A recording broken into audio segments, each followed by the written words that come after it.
ഭജനയ്ക്കിരിക്കുന്ന ആ ഒരാഴ്ച ഞാനും മുത്തശ്ശിയും താമസിച്ചത് ദേവനാരായണൻ തിരുമേനിയുടെ ആറ്റുവശ്ശേരി വീട്ടിലാ.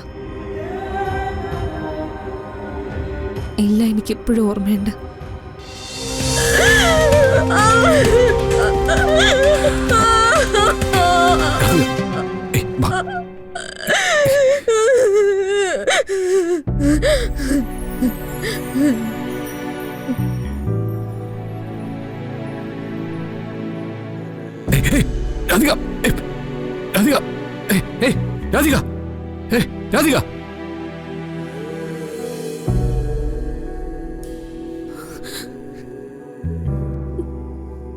കരളലിയിക്കുന്ന ദൃശ്യങ്ങളാണ് മെഡിക്കൽ കോളേജ് മോർച്ചറിയിലും ചുറ്റും നടന്നുകൊണ്ടിരിക്കുന്നത്. ഗായിക ശ്യാമ ഏറെ കാലമായി തനിക്ക് നഷ്ടപ്പെട്ടിരുന്ന തന്റെ മകളെ കണ്ടെത്തിയിട്ട് വളരെ കുറച്ച് ദിവസങ്ങൾ മാത്രമേ ആയിരുന്നുള്ളൂ. തന്റെ മകളെ കലാലോകത്തിനും കേരളീയ സമൂഹത്തിനും പരിചയപ്പെടുത്തുന്നതിനു വേണ്ടി വലിയൊരു ആലോചനയിലായിരുന്നു ഗായിക ശ്യാമ. അതിനിടയിലാണ് ഇത്തരമൊരു ദുരന്തം അവരെ തേടിയെത്തുന്നത്. ശ്യാമയുടെ മരണം അക്ഷരാർത്ഥത്തിൽ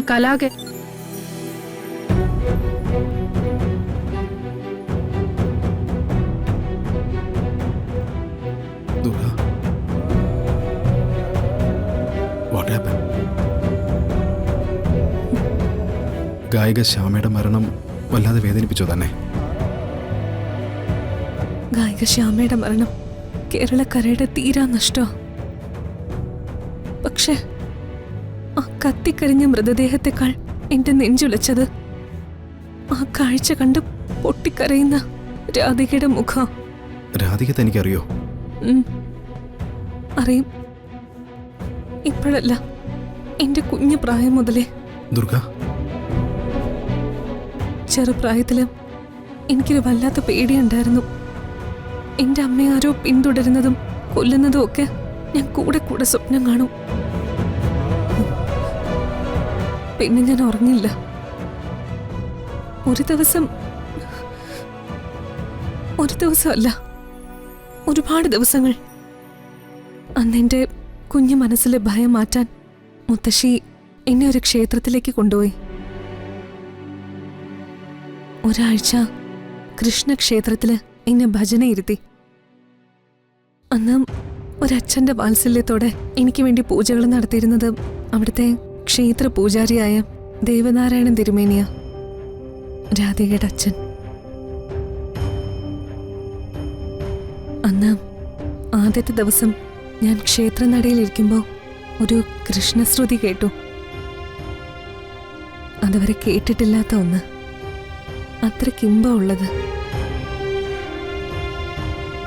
ഞാൻ എഴുന്നേറ്റ് ചെന്ന് നോക്കുമ്പോൾ ക്ഷേത്രത്തിനകത്തൊരു ഭാഗത്ത് തുളസിമാല കോർത്തുകൊണ്ട് സുന്ദരിയായൊരു പെൺകുട്ടി ഇരുന്ന് പാട്ടുപാടുക. എൻ്റെ അതേ പ്രായം, രാധിക. ഭജനയ്ക്കിരിക്കുന്ന ആ ഒരാഴ്ച ഞാനും മുത്തശ്ശിയും താമസിച്ചത് ദേവനാരായണൻ തിരുമേനിയുടെ ആറ്റുവശ്ശേരി വീട്ടിലാ. എല്ലാം എനിക്കിപ്പോഴും ഓർമ്മയുണ്ട്. ഭസ്മവും ചന്ദനവും കൂടിക്കലർന്ന ഒരു മണോ ആ വീടിന്, അവിടുത്തെ ആളുകൾക്കും. അമ്മ നഷ്ടപ്പെട്ട വേദനയോടെ കരയുന്ന എന്നെ നെഞ്ചോട് ചേർത്ത് പിടിക്കാൻ അവിടെ ഒരു അമ്മയുണ്ടായിരുന്നു. രാധികയുടെ വളർത്തമ്മ യശോദ.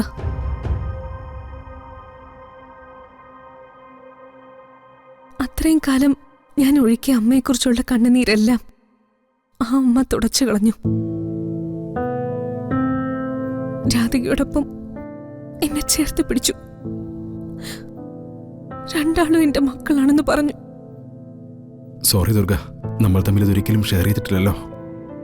കുറെ കാലം നല്ല ബന്ധമായിരുന്നു, ഇടയ്ക്ക് വിളിക്കുമായിരുന്നു. പിന്നെ ഞാൻ പ്രൊഫഷന്റെ തിരക്കിലായപ്പോ ആ കണക്ഷൻ പിന്നെ ഉണ്ടായില്ല. പ്രത്യേകിച്ചും രാധികയുടെ വിവാഹത്തിന് ശേഷം. അന്നും ഞങ്ങളെല്ലാവരും ഒന്നിച്ചിരിക്കുമ്പോൾ ദേവനാരായണൻ തിരുമേനി പറയുമായിരുന്നു, രാധികയെ പ്രസവിച്ചത് ഐശ്വര്യമുള്ളൊരു അമ്മയായിരിക്കുമെന്ന്. അത് സത്യമായി. രാധിക ഗായിക ശ്യാമയുടെ മകളാ. രണ്ടുപേരും ഒരേ രൂപം തന്നെയാ അല്ലേ? ഞാൻ മുൻപൊരിക്കലും അവളോടത് പറഞ്ഞിട്ടുണ്ട്. അന്ന് അവള് വെറുതെ ചിരിച്ചു. അങ്ങനെ ഒരു സാധ്യത ആരുടെ മനസ്സിലും പോയിട്ടില്ലല്ലോ. അമ്മ നഷ്ടപ്പെട്ടതിന്റെ വേദന എന്താന്ന് എനിക്ക് നന്നായിട്ടറിയാം. അവളുടെ കാര്യം ഒന്ന് ആലോചിച്ച് നോക്കിയേ. ഒരു ജന്മം മുഴുവൻ കാത്തിരുന്ന് കിട്ടിയ സൗഭാഗ്യം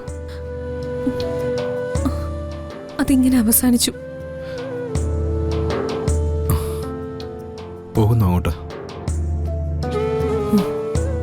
പോണം. 1-2 ദിവസം കഴിഞ്ഞിട്ടായാലും ഒന്ന് ചെന്ന് അവളെ കാണണം. പോകാം നമുക്ക്. അതാ നല്ലത്.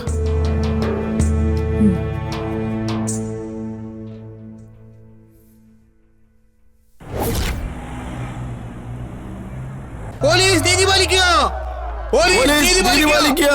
പോലീസ് നീതി പാലിക്കുക! പോലീസ് നീതി പാലിക്കുക! പോലീസ് നീതി പാലിക്കുക! പോലീസ് നീതി പാലിക്കുക! പോലീസ് നീതി പാലിക്കുക! പോലീസ് നീതി പാലിക്കുക! പോലീസ് നീതി പാലിക്കുക! ശ്യാമയുടെ കൊലപാതകങ്ങളെ അറസ്റ്റ് ചെയ്യുക! ശ്യാമയുടെ കൊലപാതകങ്ങളെ അറസ്റ്റ് ചെയ്യുക! പോലീസ് നീതി പാലിക്കുക! പോലീസ് നീതി പാലിക്കുക! പോലീസ് നീതി പാലിക്കുക! പോലീസ് നീതി പാലിക്കുക! പോലീസ് നീതി പാലിക്കുക! പോലീസ് നീതി പാലിക്കുക! പോലീസ് നീതി പാലിക്കുക!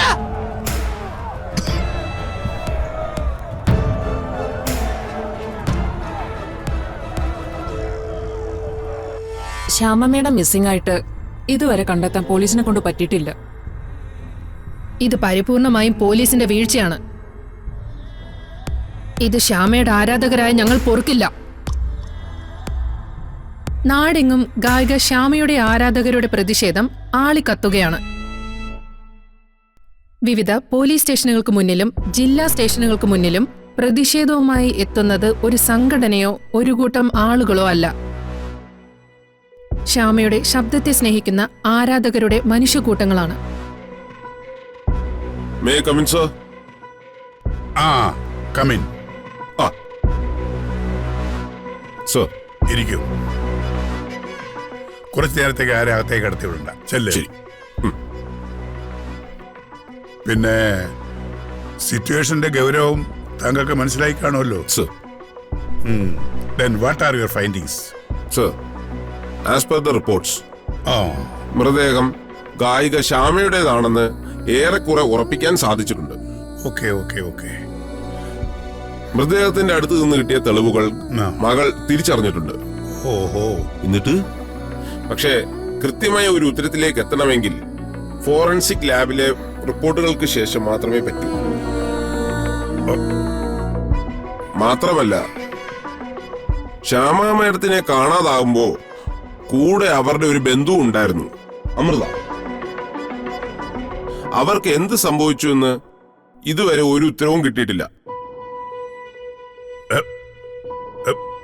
Mr. DGP, you are the chief of the total police force. Sir, അന്വേഷണ കാര്യത്തിൽ യാതൊരു വ്യക്തതയുമില്ല എന്ന് പറയാനല്ല ഞാൻ താങ്കളെ ഇങ്ങോട്ട് വിളിച്ചു വരുത്തിയത്. Sorry sir. അന്വേഷണം കൃത്യമായി ഗൗരവത്തോടെ തന്നെ നടക്കുന്നുണ്ട്.